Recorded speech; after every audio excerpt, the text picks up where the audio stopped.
Hey folks, it's Brian. What a slog fest. We played last night. No tech issues. I think I figured out what was going on with my headset. We did have some timing scheduling issues though. One of my players last minute couldn't make it, and another one wasn't supposed to be able to get online until 9. He ended up getting on at like 9:30, I think it was. But we played until almost 2. Oh man. Oh.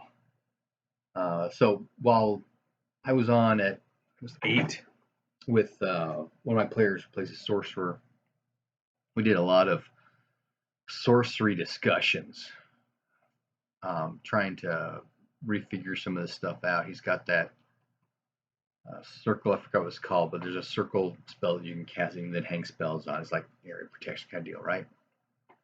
And so his concept was cast a circle and then hang ward against weapons on it and solace of logical mind on it to help protect the party from, befuddle type attacks and regular attacks, right? And so we're trying to figure out, okay, we need a decent duration because we can't cast these spells every day because we don't have the magic points for it. And then for the circle itself, it needs to have a certain radius, and for the other spells, you have a certain certain intensity of strength. That was another issue I ran into last night as we were discussing this. Is in the older Runequests, intensity was the strength of the spell, and we kept the intensity, range, and duration different. But now it's strength, range, and duration, all of which have an intensity. So yeah, it was a little confusing for me at first as we're trying to wrap verbiage around concepts. But we ended up figuring out what we needed to do. And so we retconned casting the circle and throwing the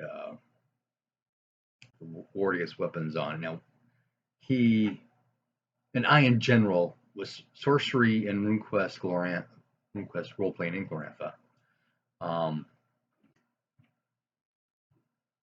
While it has the capacity to be very functional and powerful, in actuality is very weak because you simply don't have the magic points or the free intelligence to do something long term. Now, I completely agree with this whole concept of sorcery being a pre-planned activity. You do all this prep stuff, right? And then you cast all the spells and you go off and do your thing, right?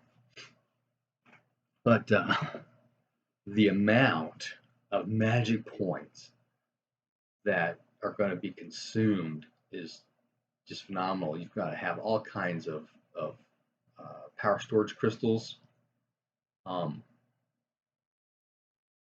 and partners are willing to refill those things afterward so that everybody can regenerate their power as they're going along to try and use this effectively in any kind of adventure. It's just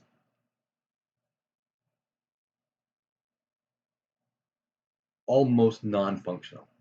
So what he wanted to do was he wanted to have the range on his circle to be a 5-meter radius, which means we're using the 50-meter range on the range chart. And then he wanted to hang, and he wanted to last a week because it's an effective amount of time where you can regenerate your magic points and you can have this thing last, right? And then he wanted to hang the ward against weapons with an intensity, a strength intensity of, it was 9. So we have 50-50 chance of blocking a full strength broadsword blow. And then our discussion, well, somebody's fighting, most combatants, fighter types have got, a D4 strength bonus. That's fairly easy to get. So we actually want to have more than that. But we ended up with just, was it 4? We ended up with a 4 intensity. Was the max he could put out for his thing. And then the range shrunk to, I think it was a 2-meter radius. But we recon that, had it running, and it actually came in very handy a lot last night. So they're down in the cavern. They just got a sling of surprise arrows at him. Took Lars, a massive one in the leg. He went down, and they tossed the torch up onto the stairs so they can actually see what's going on up there, and they can see the brew. So there's 4 brew there, 4 pillars. They're kind of hiding behind him, sneak out and shoot kind of thing. Keep an eye out there. There's somebody, pop, that kind of deal. I got to work some more with this partially hidden stuff. As I recall in the rules, it talks about you roll location. If the location is covered, then the cover takes the damage, and that makes sense to me. But I had issues with, okay, what's really covered? I mean, you're shooting a bow. I mean, you can lean out around the thing, so maybe your legs are covered, but you're gonna have to have a leg out to keep your balance, that kind of thing. And is he out the whole time, or is he, kind of watching? You pop out, he shoots, and he pops back. So the only thing shown is his head, and maybe that lead arm. Yeah, it's kind of weird. And we had the reverse situation happen with one of the PCs was hiding behind a pillar. I'm going, well, if he's just playing hide, they probably can't hit him at all. But maybe he's reacting to the missile fire and he shrinks like, turn this way, in which case a sword is sticking out. So it's kind of weird. We're gonna have to play with that some more. But anyway, they heal Lars. He moves forward using the stalagmites as his cover. Subutai sends his cat up and is laying down cover fire with his bow. And the other hunter follows up as well. Now, the player who didn't show was our I forgot, the fisherman guy with the short spear. So I just kind of had him hang back. We didn't really mess with him so much until the very end when people needed to get healed and that kind of thing. Come up and do some healing and grab something and take off. Oh, so as they're moving up and they're shooting at these brew, there's like 2 that took headshots and went out. In fact, they eliminated 3 of the 4 brew before they actually got to the top of the stairs. So Lars, broadsword and shield, and the cat, Supatai's cat, get up there and attack the brew. The brew, as these guys are coming up and seeing his fellows drop down, cast protection. He only had protection 1, but he cast protection on himself and pulled out his great axe.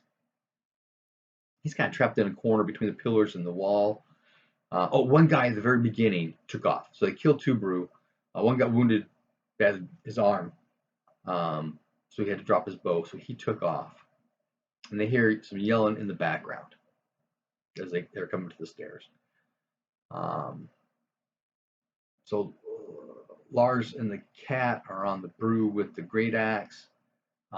Everybody else is kind of up there shooting arrows.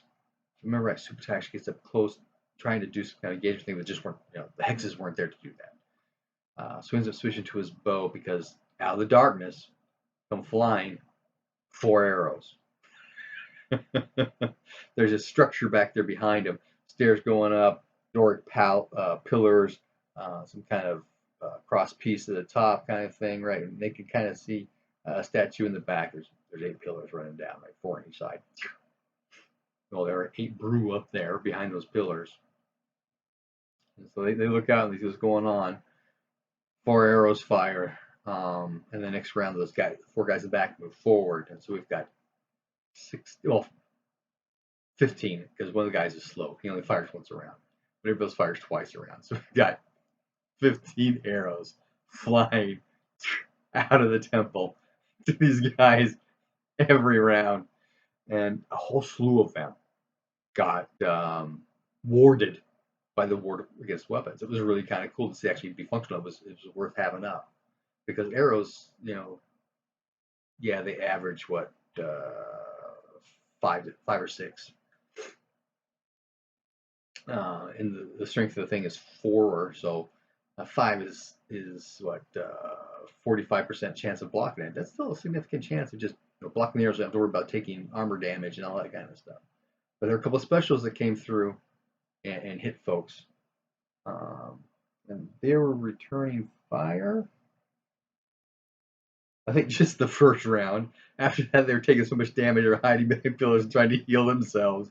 And if I get to the point where Lars is going to buff up, he's got this gauntlet that he got from the Dark Trolls from a troll raid, the chapter on a troll raid. There's actually a pretty significant magic on it. It's got a strength spell in it and access 6 points protection for his arm. And then they have the large shield. It has 5 points of shield spell matrixed into it, right? So we talked a little bit about this. The rune points to run the spell are in the matrix itself. So you can cast it. You got 5 points, so you can cast 1.5 times or 5 points one, because first you can watch them all. But then the only way to recharge it is to take it back to a temple, do the worship ceremony, that kind of thing, right? So go, okay, I'll just do 2 points. So he throws up 2 points of shield. He charges the gauntlet,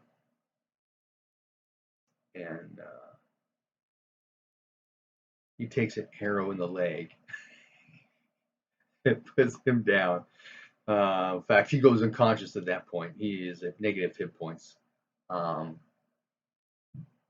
I want to say the rules say at the end of that round, if you're negative, you die. But I have this thing about you've got your healing rate worth of turns to get stabilized with 2-point healing to stop the bleeding, or just enough hit points to bring you conscious, that kind of thing. So Subutai runs up there and does a heal wounds on him, and is helping him up. At the same time, Subutai takes arrows and he goes down. But Lars is strong, and he's that strength from the gauntlet. His strength is like 27, right? So he just picks up Subutai and starts launching off with him.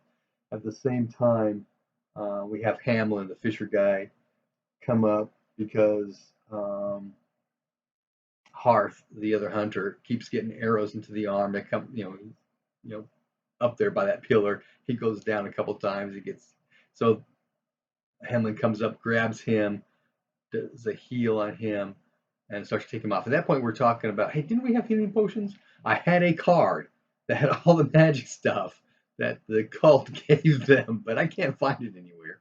One is the broadsword with the blade sharp 2. I believe it's 2. We couldn't remember. Lars was thinking 4. No, it's not 4. If it was Hamakti, it would have been a 3 or 4. But this is just Orlanth, so it's probably just a 2. Might be a 3. I'm going to have to dig through my stuff so I can find it. There was a shield with the 5 points of shield on it. Regular armor stuff that they got. And then they gave them a magic power storage crystal, which they've been using. And then I vaguely remember some potions of healing. So we kind of said, okay, 1 each. And you would have brought them down. You wouldn't have let them up to the priestess. So these had ones. They end up downing all of those during this encounter as well. Everybody. Either downing their own or giving it to somebody else. There's some discussion we had, too, about magic potions, because it never says what healing potions actually heal. My gut instinct is you take a healing potion that heals your total hit points, not necessarily wounds in the arms and leg or the head, right? I could see, okay, we're going to pour a potion onto this arm and wrap it up. Okay, I can kind of see that. But yeah, I don't know. But after we were discussing things, because in the book, healing potions are only listed at one spot, the same spot where it discusses spirit magic healing. So I could have gone with, okay, treat it like a spirit magic. You've got, roll the d10, how many points is it? You got 10 points of spirit magic doing, so put it where you want, kind of thing. But through our discussion, we decided, because the potion's not, intelligent, right? So the body's going to heal its worst damage first. It kind of seems to me. And so, yeah, we start, okay, how much do you have here? You got 5 points here, 2 points here, 2 points here. Okay, so 3 points going to the 5s, so they're all 2 now, and then balance out the rest. So that's how we ended up doing it. A little extra tracking, but it's a mechanic that kind of makes sense to all of us, really. So that's a good one. We like to keep that. Um, and then, okay, that's them all gathered up. Oh, the cat gets nailed in the hindquarters with an arrow and goes down. He actually goes negative.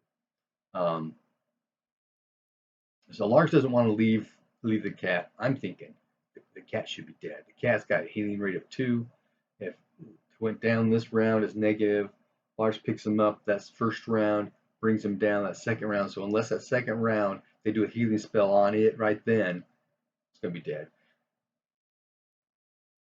They didn't right then. They kind of took him out, but okay, whatever. So let it go. But the cat, in fighting the brew, was swiping at it. The brew's got his great axe as a parry and does damage to the right claw. Animals, you gotta love them. You don't see them on armed things very much. Okay. They never killed that brew. At that last round, everybody just fired. It's kind of like a melee at that point because they're all together. And we discussed melee fire in combat because Subutai shot up and then hitting Lars, but the Worgen's weapons stopped it, thankfully. There's the cat, there's Lars, there's the brew, and technically there are 2 pillars up there. So I actually should have done it by a 5th, but we just did a 3rd. And he missed the 3rd, but made his total. So it was one of them. Roll which one? It was Lars, that kind of thing. I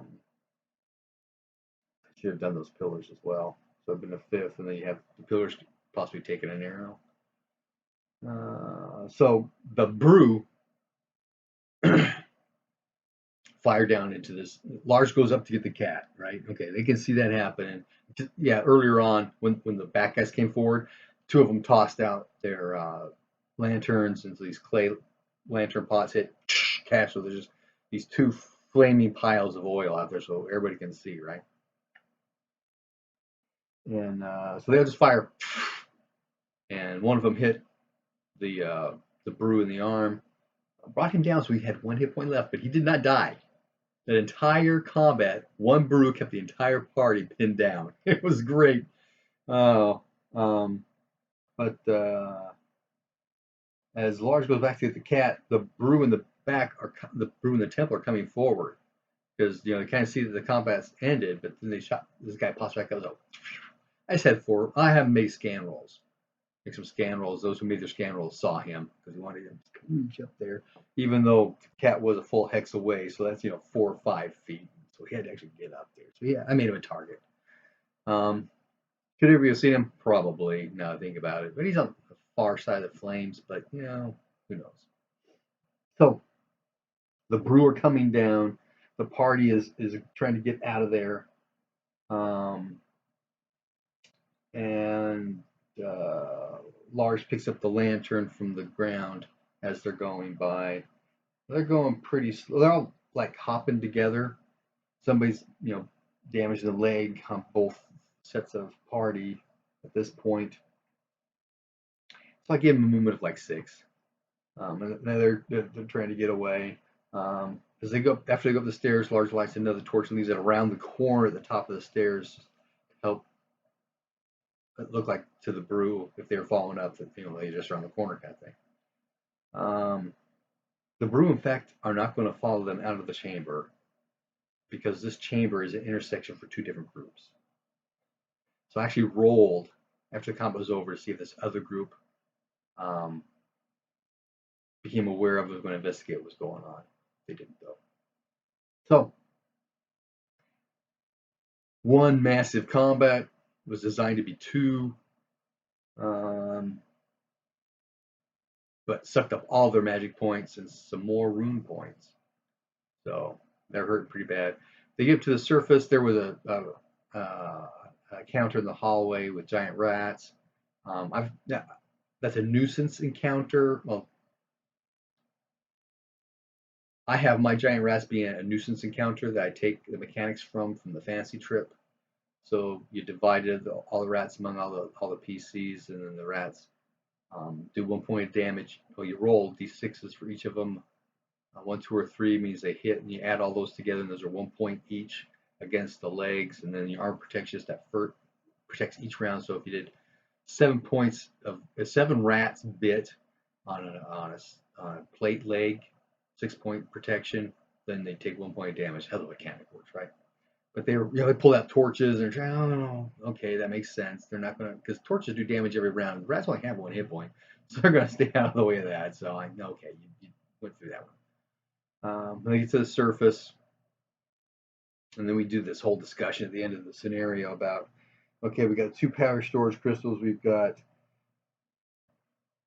60 points of damage among all of us, and we've got 61 magic points among all of us. Okay, so we can heal everybody right now, and it's going to take how long to get everybody's magic points back up, plus the storage crystals fell in a day and a half. Oh, what a mess. But it seems that the regeneration of hit points, I kind of just massed it together. Because the party would recover 3.5 hit points every hour, or magic points every hour. But yeah, day and a half.